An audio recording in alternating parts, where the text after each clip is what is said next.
Papo de onça, fazia tempo, né? Fazia tempo. Oi, pessoal, tudo bem? Bom dia. Bom dia, bom dia. Desculpa a demora no Papo de Onça, eu sei que tem vários pedidos, mas ultimamente o tempo tem sido super apertado, tem muita coisa acontecendo, tem recintos novos sendo feitos, tem que cuidar dos bichos, está chovendo muito, a gente está com muita atividade de campo, e campo, quando eu falo, é pesquisa. Fora aqui da sede do Instituto Onça Lembrando Pintada. que o Instituto Onça Pintada, ele foi criado para trabalhar com pesquisa com a onça pintada na natureza. Então o criador ele veio bem depois, mas a principal atividade do Instituto Onça Pintada sempre foi cuidar da onça na natureza, entender sobre ela na natureza e o desafio de conservação dessa espécie. Então, aproveitando a oportunidade, a gente está colocando em alguns TBTs um pouquinho da nossa história, que mostra exatamente isso. A gente tem um histórico de 32 anos de pesquisa na natureza, com os carnívoros, começamos aqui no Parque Nacional das Emas, e aí aos pouquinhos a gente vai colocando umas pílulazinhas para vocês assistirem. É muito legal, eu acho que vale a pena. É importante que vocês entendam que o Instituto Onça Pintada tem esse foco na conservação in situ, que é do animal na natureza, e na ex situ hoje, com animais em cativeiro, e a gente tanto fala que é estratégico para garantir que se a espécie um dia for extinta na natureza, você tem um reservatório. Inclusive, eu queria aproveitar e responder uma coisa que muitas pessoas me perguntam. Leandro, mas se elas não vão ser soltas, por que você está reproduzindo? Vou fazer um paralelo que vai ficar fácil para vocês entenderem. A ararinha azul, tá, que foi extinta na Caatinga, ela é uma endêmica na Caatinga, só ocorre na Caatinga. Ela foi extinta há 2 anos atrás, reconhecida como extinta na natureza, acabou. Ela só está tendo a chance de voltar para a natureza porque tinham criadouros que estavam reproduzindo a espécie em cativeiro. Só que ela saiu da natureza há quase 30 anos atrás. E as pessoas, esses criadouros ficaram reproduzindo ela para agora lançar mão delas. Sim. Então você me falava, mas então você vai ficar reproduzindo para o animal que se precisar daqui a 50 anos? Sim, claro. Você vai torcer para que você nunca precise. Mas se eu precisar, eu tenho animais saudáveis que estão aptos à reprodução. Basta você observar o seguinte, para quem tem zoológico na sua cidade, você vai às vezes no zoológico, você vai ver lá que não tem filhotes todo ano. As pessoas não estão toda hora falando, olha, estão nascendo filhotes. Por quê? Porque esse plantel que está em cativeiro, principalmente em zoológico, a maior parte dele é muito velho, ele já não reproduz mais. Então o que acontece? Eu tenho espécie, o animal vai ficar ali até ele morrer, quando ele morrer acabou. Então, se eu não garantir que eu vou ter animais saudáveis para sempre, o dia que eu precisar, e pode ser daqui 5 anos, 10, pode ser daqui 50 anos, eu não vou ter animais nascendo em cativeiro. E o fato da gente ter muitos pares ou vários pares reprodutivos, né? Reprodutivos que eu falo, pares que deram certo, que não brigam, que vivem juntos, não significa que a gente vai ter filhote todo ano. Então, isso é muito complicado. Na verdade, o pareamento ele é complicado, né? Sim. Você começar desde o princípio, aí o animal vai atingir a sua idade, você vai criar o animal, aí vai atingir a sua estágio de maturidade sexual com pareamento, mas isso não significa que ele vai reproduzir de imediato. Então, é um processo muito a longo prazo, que o Instituto Onça Pintada é pioneiro e vem trabalhando isso desde o início, né? E temos o maior sucesso de reprodução.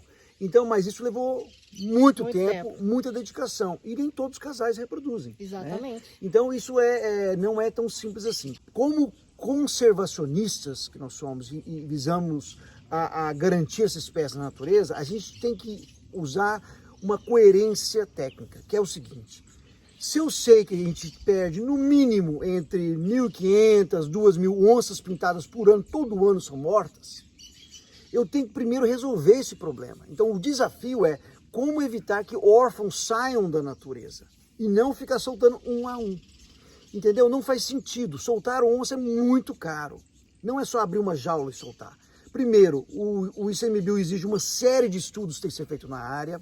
Eu tenho que entender por que ela foi extinta, por que elas foram mortas, resolver esse problema para depois soltar indivíduos por indivíduos. Outra coisa que é importante para complementar, a onça é um animal que tem o seu território. Então, se eu solto um indivíduo em uma área onde não tem um estudo prévio para saber quantos indivíduos que tem, mais ou menos assim. Se tem comida. E se tem comida, eu vou soltar um animal que vai competir com outro, então já vai ter um desequilíbrio naquele ambiente. Então, as coisas não são tão simples e tão belas quanto aparentam ser. E a gente já viu isso na prática várias vezes, né? Exatamente. Nós já Nós somos pioneiros em soltar onças com colar GPS no Brasil. inclusive, a grande maioria delas, né, a pedido do IBAMA, né? Ajuda a gente, vamos fazer isso, vamos fazer a soltura. E aí a gente fez o experimento e, infelizmente, todas morreram. Todas acabaram sendo mortas em alguma propriedade. Então, lembrando que ela entra em conflito com o ser humano, ou é com o cachorro doméstico, né? Ela começa a atacar o cachorro, Ou entra com lá gado. num vilarejo. Isso é o maior problema na Amazônia, esse, a onça vem atacar cachorro e as pessoas matam a onça. Ou ela entra em conflito com o gado, né? Com o pecuarista. Isso. Então, o cara lá tem 30 cabeças, lá, um pequeno produtor, ele não consegue tolerar esse prejuízo, ele acaba abatendo. Então, imagina o conflito que existe em soltar um animal desse. Não é simples assim. Óbvio que todo mundo, eu acho que deseja os animais livres na natureza. Só que hoje tem muita cidade, tem muito condomínio esparramado, tem muita área de produção e tudo isso compete com o ambiente natural da onça.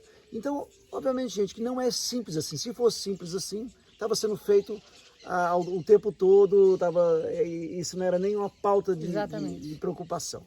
Eu acho que... Pode falar. A gente já está com 7 minutos. Nossa, duvido que tenha alguém ouvindo até agora. Esse assunto é um assunto que é importante e ele é muito recorrente. Muitas pessoas nos perguntam, então por isso que a gente voltou e voltou a conversar sobre ele, né? Outras pessoas estão nos perguntando, por que vocês não andam mais com as onças? A gente anda. Thiago, você não tem postado vídeo com o Ravi? Então, eu postei esse mês uns 4 vídeos com o Ravi, você não assistiu. Vocês Mas, não estão enfim, assistindo nossos vídeos. A gente anda, só que andar não é só por andar, tem uma função, é um enriquecimento ambiental para ele. Um filhotinho do tamanho do Ravi, andar 2, 3 quilômetros que ele anda comigo, não é nada para ele. Com a mãe ele andaria 5 vezes isso. O ponto é, quando eu tô caminhando com ele, além dele estar se exercitando, ele tá sentindo cheiros novos, ele corre atrás de um lagartinho que ele viu, ele faz coisas assim, e ele exercita a mente dele, o cérebro dele. E isso é provado por estudos que melhora o bem-estar dele, tanto físico quanto mental. Então essas caminhadas, o nadar, esse enriquecimento ambiental é super importante para eles. Só complementando, a gente está na fase de acompanhamento com o Ravi. E lembrando que as outras onças que vocês viram em vídeos anteriores, elas já cresceram e agora elas estão em outra etapa aqui dentro do criadouro, né? Elas estão formando seus pares reprodutivos e cumprindo essa função. Então, o Dara e Mamba já estão mocinhas para lá de mocinhas. Então, é dessa forma, né? Aí agora, falando do Ravi, eu gostaria de fazer uma apresentação formal agora. O nome dele é Marcos Ravi, na verdade. Marcos em homenagem. Marcos é em homenagem a um grande amigo, um amigo muito querido, que está sempre ao nosso lado, nos ajudando, nos orientando. Então, Marcos, essa homenagem é especialmente para você. E falando do Ravi, vamos falar um pouquinho sobre ele? As pessoas perguntam, Ana, você falou da saga do Ravi. O Ravi nasceu aqui. Ele nasceu junto com o irmãozinho dele, o Aran, que na verdade tem o dobro do tamanho dele hoje. A gente começou a perceber que ele estava sendo deixado meio que de escanteio. Então ele teve a mamada do colostro, ficou vários dias com a mãe. Só que quando a gente percebeu que realmente ele estava sendo deixado de lado, a gente não entende essa razão, a mãe estava dando prioridade para o outro irmão, que é o Aran. Isso nunca aconteceu, que foi a primeira vez que teve uma mãe não cuidar tão bem de um dos filhotes. Isso não é normal. Então, o que a gente fez? A gente estendeu até o limite máximo, né? Que a gente entendeu que era o saudável para o filhote, e aí a gente recolheu o filhote. Agora, eu falo a saga do Ravi, é porque o Ravi, ele ficou mais de um mês, praticamente quase um mês e meio, eu dando leite para ele em conta-gotas na seringa, porque ele não pegava a mamadeira. Foi a primeira vez na vida também que aconteceu isso aqui. E lembrando que o dia que a gente tirou ele, estava um dia de um temporal, uma chuva muito forte, e ele estava totalmente fora do ninho na chuva, totalmente encharcado. E até a gente achava que tinha grande risco, né, se ele não mamasse, de morrer. E aí, ao longo desse processo, desses 45 dias, a gente tentou, e realmente ele foi um processo inédito para nós, né? E a gente achou até por um momento que ele não fosse sobreviver, tamanha dificuldade dele pegar a mamadeira. Acontece na natureza, acontece, é novidade pra gente, mas acontece em cativeiro e na natureza perda de filhotes por conta da mãe. Né? O que mais?